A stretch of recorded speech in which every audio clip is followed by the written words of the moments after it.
All right, I want to go ahead and show you how I made my hanging pocket. So I'm going to make a new little sample here for you and take you through all of the steps for that. Started out by tracing the original pocket off of the back of the jeans, and then made a pattern and cut 2 pieces of pocketing material. And then I also cut 2 pieces for the tabs. The tabs measure 1 inch wide by 4 inches long.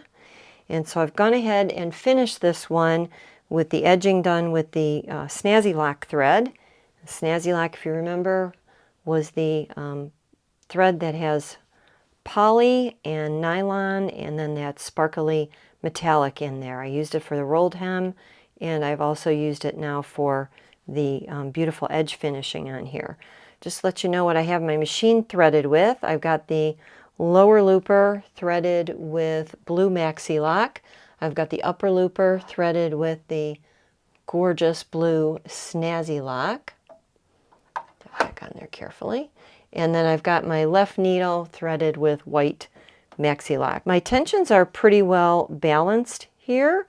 Normally 4 is about your average number. We'll do a little test stitching and see if I need to make any changes.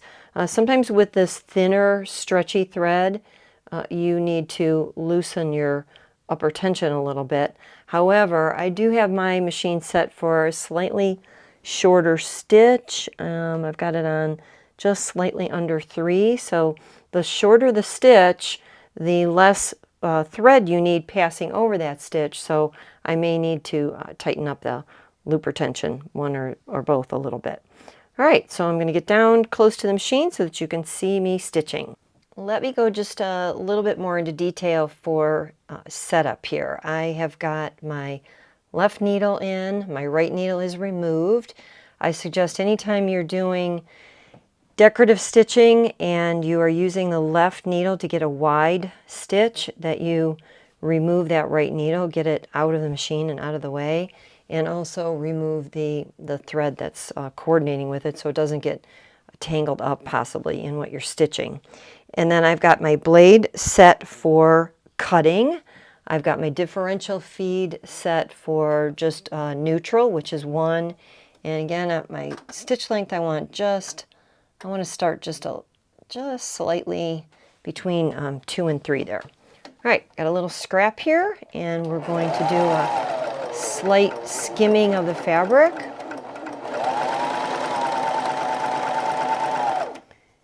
And I can see that I do need to loosen that upper looper just a little bit. So I always start by going about a half of a number at a time and then testing. The longer your practice strip is, the better off you are, because you're going to waste less decorative thread when you get to the end. So I'm just going to loosen that just a little bit more, and I'm going to go a little shorter on my stitch length. So again, I might need a little bit of an adjustment there. I'm going down closer to 2.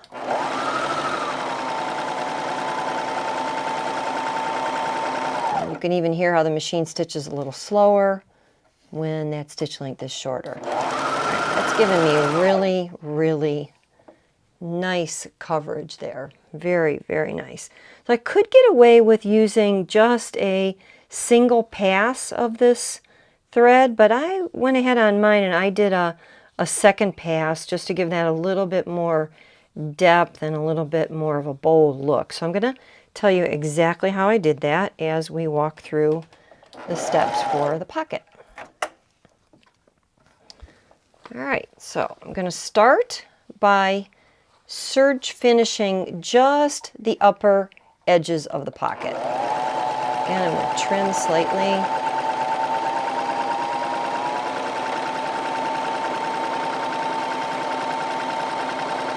I like to always go a little slower when I'm working with decorative threads. And I'm just going to butt this one right up to it. So again, I'm not wasting decorative thread with the tail there. I want to barely skim that edge.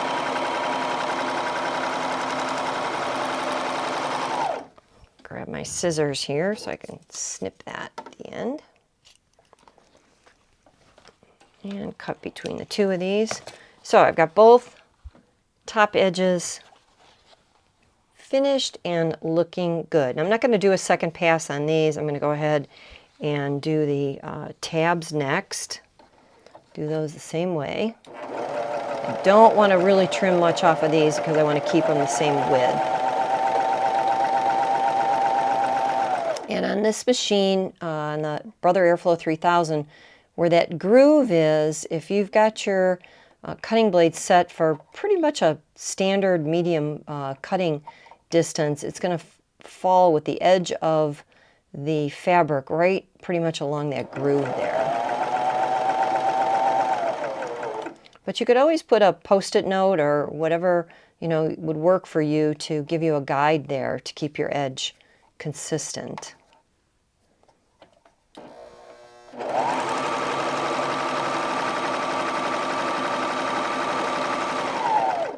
I'll show you what I mean. Let me go ahead and grab a post-it note out of here. So if I know that that is giving me the perfect position for skimming my fabric without trimming it, I can go ahead and put a post-it note there and keep that nice and even, and then that will give me a guide. So you'll see that when I make my second pass. And I could chain off further, but again, I'm trying to conserve that thread. So see, I'm just going to go right along that edge of that paper. As long as I stay consistent, I'm going to skim without trimming.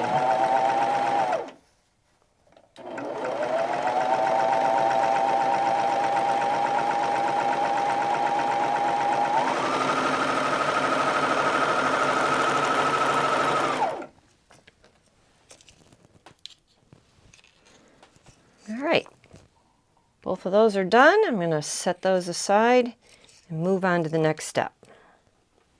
Just another little tip. I like to use my scissors to trim these threads instead of letting the serger blade trim them for me. For one thing, it just gives me a nice clean cut, and anytime that I'm not cutting through a difficult surface with my cutting blades, it's going to mean my cutting blades are going to last longer.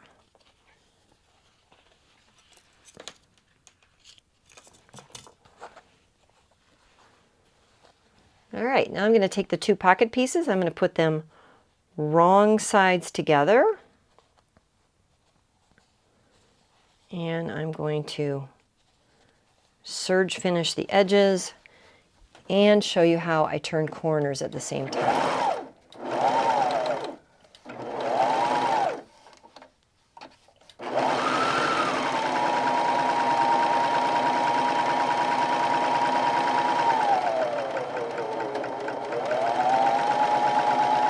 All right, I'm approaching this corner. I'm going to take 1 or 2 stitches off the fabric. I'm going to stop, raise the needle, raise the presser foot, pull just a little slack in my needle thread so it allows me to turn this around. And then I'm going to line this right back up so that when the needle goes down, it's sure to bite right into fabric. Lower my presser foot and continue on. I'll show you the corners when I'm done so you can see what they look like.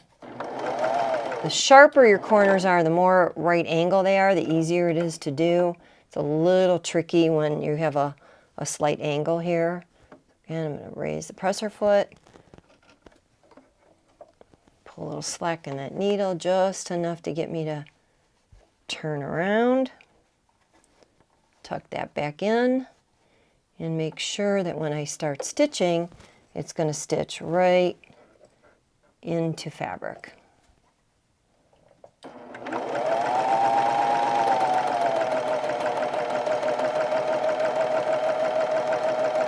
Okay, one more corner here.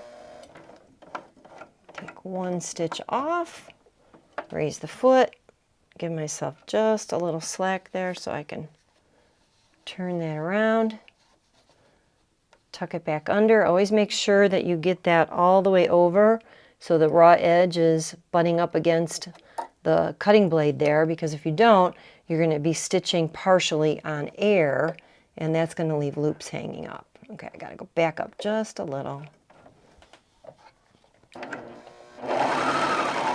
And I will tell you, the more you do this, the better you get.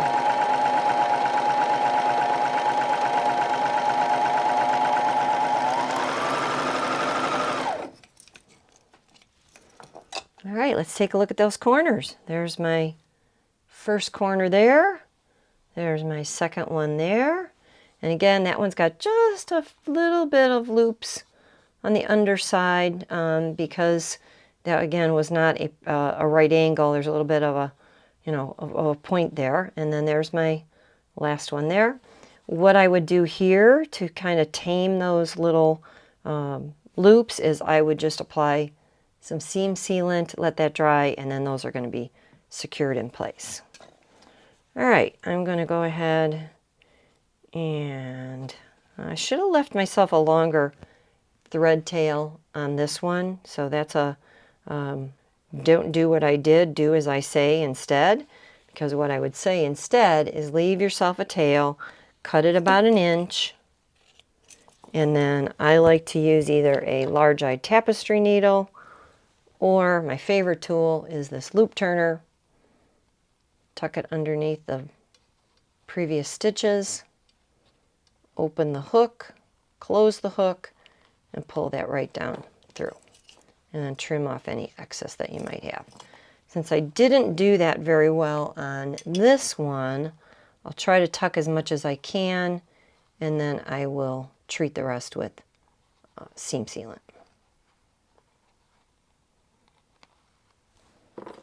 Just give that a little extra security.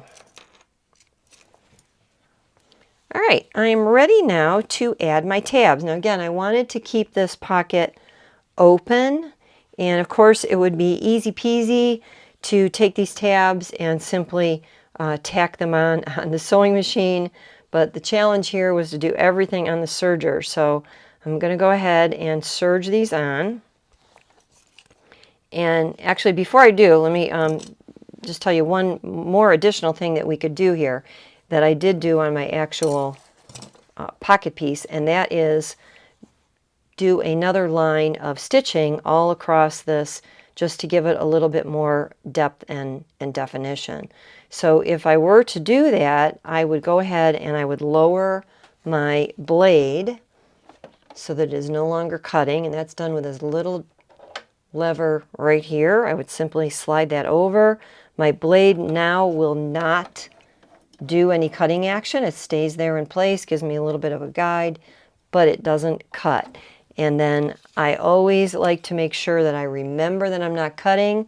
So I came up with a little, what I call red flag warning system. I would simply tack that on the machine somewhere where it's very visible. And then that's going to remind me that I am not cutting now. If I leave the machine and I'm coming back then to do another project, I know that I need to be changing this to cutting action if that's what I actually need to do. All right. So let's go ahead and I'll just show you the process for doing that with the tabs. So if we wanted a second pass on that, we're going to just, again, ride that right along the blade.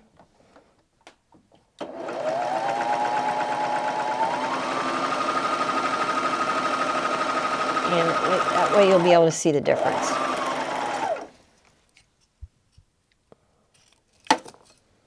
So that's just a little bit thicker, a little bit bolder, and really I'm looking at this saying it's probably not necessary, but since I did it already once, I'll do it on all those edges. And just a nice little tip for you if you do want to create a little bit more of a bold look. Don't hesitate to do one pass first with your blade up skimming, and then a second pass with your blade not cutting and skimming just along that edge, using the blade itself as a guide.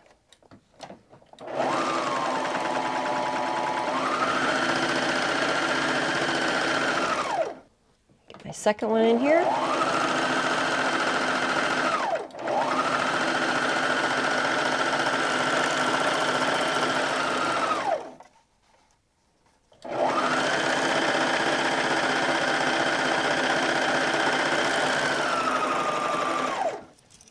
go. And then one other thing you could do is on your first pass, you could set your stitch length a little bit longer and use just a little bit less thread. Trim these all up. All right, there's my finished tabs, and I'm ready to sew them to the pocket. So time for another technique. In this particular case, again, like I said, if I did this on the sewing machine, it would be easy peasy, but doing it on the serger is still a possibility. I'm going to go ahead and line this up so it's just inside that first stitching line there. And I'm going to go ahead and start at the edge. And I am going to leave my blade so it's not cutting. So put my red flag back on there.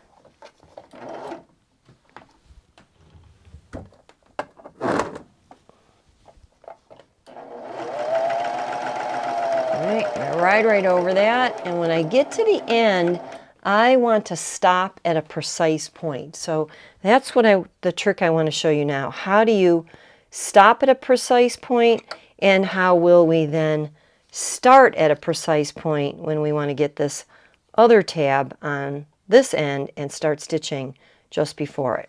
So to end at a precise point, here are the steps. You're going to stop, you're going to raise your needle up, you're going to then raise your presser foot.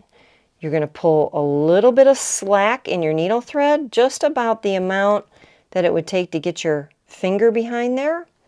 And then you're going to gently ease the fabric off until it is no longer underneath the point where it's actually forming a stitch. So I'm going to just slide that to the back, and then you can go ahead, lower your presser foot, and continue to chain off. And as you chain off, it's going to only chain on air, so you can see my stitching ended precisely at the end of the spot where I cleared the stitch finger and then removed the fabric.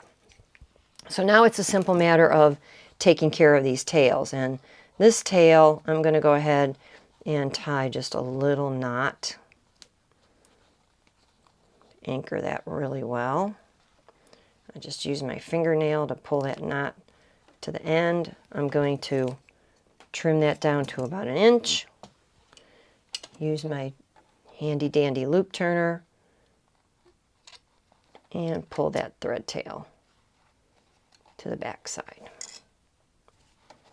All right, so that's finished. Now this one, it all depends on how neat you want to finish it.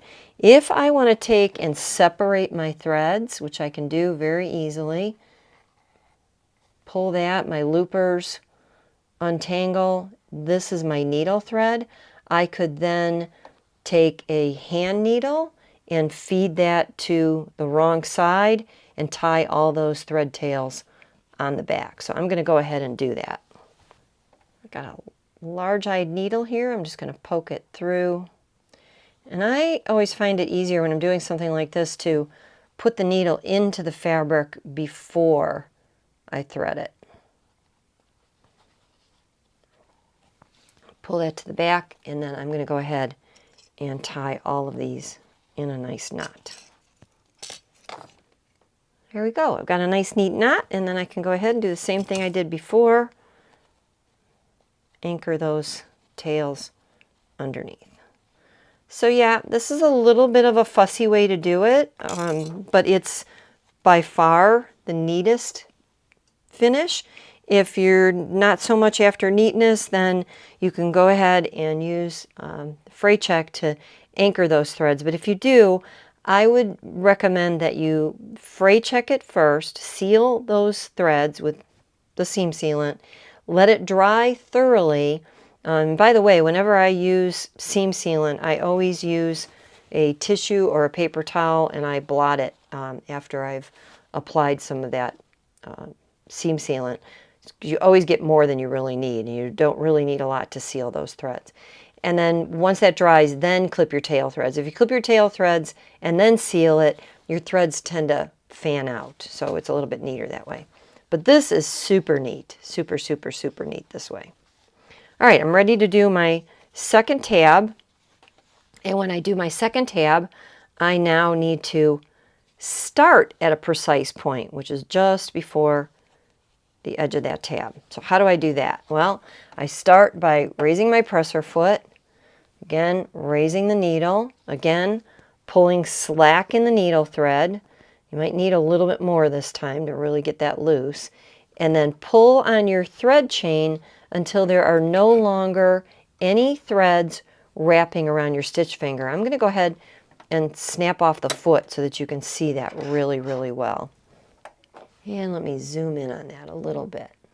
So if you can see, when you look really closely here, here are the fingers that the stitches are forming over, and they are now cleared of any chain. And if they're cleared of the chain, when I put my fabric in there, the chain will begin once I start stitching.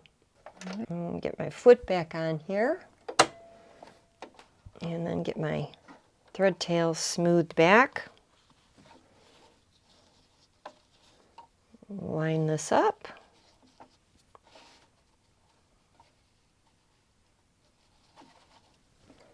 Raise my presser foot. And again, I want this to start stitching just before that tab. And I want to make sure that my blade is not cutting, because if I have my blade cutting and I get all the way to this end, it is going to surely cut my previous stitches. Just make sure when you don't have the blade cutting that you don't extend your fabric beyond the cutting blade itself, because you don't want it to get into the path of the loopers.